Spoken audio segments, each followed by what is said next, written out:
G'day YouTube, Warbles on a lot here. I'm going to read to you an article from the November 2014 Air and Space Smithsonian magazine. Starts on page 54 if you've got the hard copy. It addresses the vital question of when astronauts finally reach Mars, will they be able to land? Article begins. Under an exploration program begun in 1993, NASA has sent 9 spacecraft to Mars, 4 to study the planet from orbit and 5 to land on its surface. Although the program has had its share of failures, 2 other spacecraft were launched and lost, it's also had spectacular successes. Mars Pathfinder, which landed in 1997, was aptly named. Spirit, Opportunity and the Mars Science Laboratory's Curiosity have all followed. Author Robert Manning, who has worked for the Jet Propulsion Laboratory since 1980, was chief engineer for Pathfinder and Curiosity. That's a note from the editors. In 2004, the White House announced a far-reaching, long-term vision for space exploration that, among other things, called for, quote, a human and robotic program to explore the solar system and beyond. The concept included preparations for the human exploration of Mars. At the time, many people were saying that they already knew how to land humans on Mars. You might think that as the guy who had landed more stuff on Mars than anyone else on the planet, I would know what it would take to land anything there. The truth was that I knew about landing small things, things the size of a dining room table. I knew little about landing anything big enough to carry people.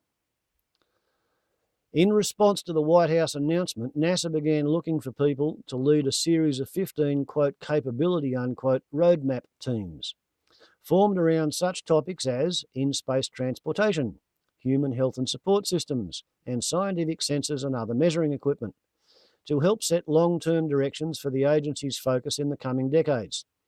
One of the teams was to explore human planetary landing systems, and not long after the announcement, I was named to head that panel. I started by lining up 2 co-chairs. The first was Claude Graves, who had been a leader in developing the entry systems for the return of Apollo's astronauts from the moon to the Earth. Bracket. His death in 2006 was a huge loss to the space program. Close bracket. Open another bracket. As I've said, the Americans who know how to go to the moon have since died of old age. They drank, they smoked, they drove fast. Close second bracket. My other choice was Harrison Schmitt, known as Jack. He had walked on and driven around the moon as part of the Apollo 17 crew, the last Apollo moon mission. He held a doctorate in geology from Harvard University and had also served in Congress as a senator from New Mexico. I wonder if Desert File voted for him. For the rest of the panel, the group I rounded up included some core space shuttle specialists in entry, descent and landing. EDL, they call that. Features a lot in this article. Shuttle astronauts and people who had built Mars landers, including Viking, the first one to land on the planet. In 1976, I also brought in a few key thinkers from industry and academia, including an old friend, Bobby Brown, a Georgia Tech professor who had helped bring entry system aerodynamics engineering back from the edge of extinction. Others included Marshall Space Flight Center's Michelle Monk and old hands like Dick Powell of NASA's Langley Center in Virginia, who had worked on early entry, descent and landing, EDL, concepts for Mars, and would help make sure that our team's work was solid. In all, I put together 50 EDL people from all around the country. This would be the first time in NASA history that the EDL people, who built the, quote, little ones, like Pathfinder, Spirit and Opportunity, would be formally putting their heads together with the people who built the, quote, big ones, unquote, the spaceships which had carried humans to the moon and back, as well as the shuttle. In December 2004, the panel gathered for its first meeting, a day-and-a-half session at the California Institute of Technology, not far from JPL. Human missions to Mars would need to land many tons of gear in order to provide for a few astronauts to survive on the planet. In fact, given the struggle our Mars Science Laboratory team was having with a 1-ton rover, I had trouble imagining how it would ever be possible to put on Mars the kind of supplies that would be required. Picture depicts the author, bracket seated with a red lanyard, close bracket, celebrates the landing of the Mars Science Laboratory's Curiosity rover on August 6, 2012, from the control room at NASA's Jet Propulsion Laboratory. By the colour of his face, he looks like he's about to have a stroke, but, I guess that's just vasodilation from happiness. I'll leave you watching that while I read on. I am often asked why landing on Mars is so much harder than landing on the Moon or on Earth. To land on the Moon, the astronauts entered lunar orbit and fired retro rockets aimed more or less opposite to their direction of travel. As their spacecraft slowed down, it descended toward the surface. The landing isn't trivial, but it's reasonably straightforward. To bring a lander back to Earth, retro rockets aren't needed because the Earth has an atmosphere. Most Earth landers can eliminate more than 99% of the speed of orbit simply by slowing down with a heat shield. For the last 1%, we can use parachutes, as did and does Soyuz, or wings, as did the space shuttle. Mars is like neither the Earth nor the Moon, but is annoyingly in between. It has too much atmosphere to land as we do on the Moon, and not enough to land as we do on Earth. The thickness of the Martian atmosphere at the surface is similar to what a mountaineer on Earth would feel if standing on top of a mountain 130,000 feet high, i.e. 4.5 times higher than Mount Everest. At that altitude, the space shuttle is still screaming along at over 4,000 miles per hour. How do you slow down quickly enough that by the time you reach the ground, you're not still going over 1,000 miles per hour? That's the problem we face when designing our Mars landers. It's the reason our machines are such Rube Goldberg-esque contraptions, and why the 7 minutes of entry, descent and landing are so terrifying. We have to combine all of the tricks we use to land on Earth, bracket heat shields and parachutes, close bracket, with the techniques we use to land on the Moon, bracket retro rockets and airbags, close bracket. Among others, for the Mars Science Laboratory, later renamed Curiosity, we had decided to combine two systems: a precision-controlled propulsion system that had been pioneered on Viking, 1976 technology, and another system designed for Mars Pathfinder. On Pathfinder, instead of falling away from the entry capsule on landing on legs, the lander was lowered on a rope and hung under the parachute while falling through the thin Martian atmosphere at more than 150 miles per hour. We kept the lander suspended under the parachute until the last possible second. At about 500 feet above the ground, airbags were inflated and 3 big solid rockets fired for a couple of seconds. The lander came to an almost dead stop some 50 feet up. From there, it fell free and bounced over the terrain for the next minute or so until coming to rest. If a Pathfinder-like lander or rover had more precise control of its rockets, as the Viking spacecraft did, this propulsion system, as part of an entry and descent stage, might be able to lower the lander closer to the ground than Pathfinder and slow its descent enough to make a super soft touchdown. No airbags would be needed. The design was a rover on a rope concept, made more practical by Miguel San Martin, the best guidance and control engineer and architect at JPL. In the same year that I convened the panel studying human landings on Mars, another group evaluated this landing system for MSL.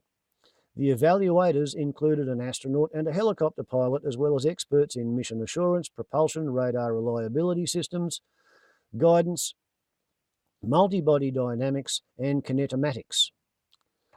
The helicopter pilot pointed out that experienced heavy-lift helicopter pilots can control both the speed and the position of their suspended loads with exquisite precision. This was a man who had extensive experience in one of the early heavy-lift helicopters, the Sikorsky Sky Crane. Afterward, we started to call our landing approach the Sky Crane Maneuver. One of the biggest challenges we faced had been how the EDL software could determine when the rover had settled onto the Martian surface. On some of the prior legged Martian landers, each of the 3 legs had a sensor that signaled the lander's computer that it had touched down. As soon as 2 of the legs were down, the computer would turn off the engines. This was a crucial element. If the engines were not turned off quickly enough, the rockets could force the lander to bounce and roll over. But how would the computers know when our rover had landed? Would we need to add complex touchdown sensors in each of the rover's wheels? It was Miguel San Martin who stumbled on the answer.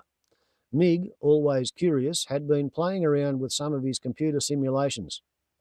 He noticed that the throttle setting dropped by half when the rover made contact with the ground. He realised that the rover weighs about as much as the descent stage does at this point. So, an instant after touchdown, the thrusters would have only half as much lifting to do. He had stumbled on the solution. Imagine a helicopter pilot lowering a heavy container to the ground. In flight, he needs to keep a lot of power to the main rotor in order to counteract the downward pull of the container. As he descends gradually toward the delivery spot, he's monitoring carefully. He knows that as soon as the container is on the ground, this extra power will cause the helicopter to start rising. As soon as it begins rising, he will quickly roll off the throttle. The start upward is all the confirmation he needs that his container had landed. What Miguel realised was that the moment of needing less thrust was the moment that the rover had touched down. When Miguel's trick had been pointed out to us, we could hardly believe it. The issue we had been struggling with for months had a quite simple solution that required no special touchdown detection sensors at all. The rover software had to do just two things for touchdown: maintain the slow and steady descent rate during the sky crane phase, continuing that slow rate until the ropes started to become slack, and then monitor the engine throttle setting to be sure that once the power had been cut, the situation remained stable, confirming that the rover was firmly on the ground. That's the system that made history by safely landing our 1-ton rover Curiosity on Mars. Now we have a little sidebar titled First Land Then Live. Both Mars and Earth are test beds. Even as it works out a way to safely land humans on Mars, NASA is developing some of the technologies that will enable astronauts to survive there. On the Mars 2020 rover, for example, one experiment called MOXIE, Mars Oxygen In Situ Resource Utilisation Experiment, will suck in carbon dioxide from the Martian atmosphere and pump out pure oxygen for rocket fuel, or for humans someday to breathe. Another, called MEDA, Mars Environmental Dynamics Analyzer, will measure temperature, wind speed, relative humidity and dust particles. Knowing those climatic conditions would be useful to astronauts working on Mars. In late June, NASA flew a rocket-powered saucer-shaped landing technology test vehicle in the skies over Kauai, Hawaii. The low-density supersonic decelerator was carried by a high-altitude balloon to 120,000 feet. Then it was dropped, and its rocket boosted the saucer to Mach 3.8 and up to 190,000 feet, where the atmosphere is similar in density to that of Mars. At that point, a donut-shaped tube 20 feet in diameter called the Supersonic Inflatable Aerodynamic Decelerator inflated, slowing the saucer to about Mach 2.5. The saucer then deployed a 100-foot diameter parachute, the world's biggest supersonic chute, which shredded as it inflated. The chute and saucer, which was designed to float, splashed down about 40 minutes after being dropped from the balloon and were retrieved by ship. The saucer wasn't damaged and will be reused next summer, when the parachute will get 2 more chances to inflate without shredding. This flight was really just a shakeout flight, says Ian Clark, principal investigator at JPL. We got to put these technologies on a year ahead of schedule. The real test will be next year. Okay, you got that? The biggest ever supersonic parachute they've ever tried was 100-foot diameter, and it shredded. I'm approaching the upload limit of 15 minutes, so I will conclude this in the next video. Warbles on a lot to YouTube. See you later.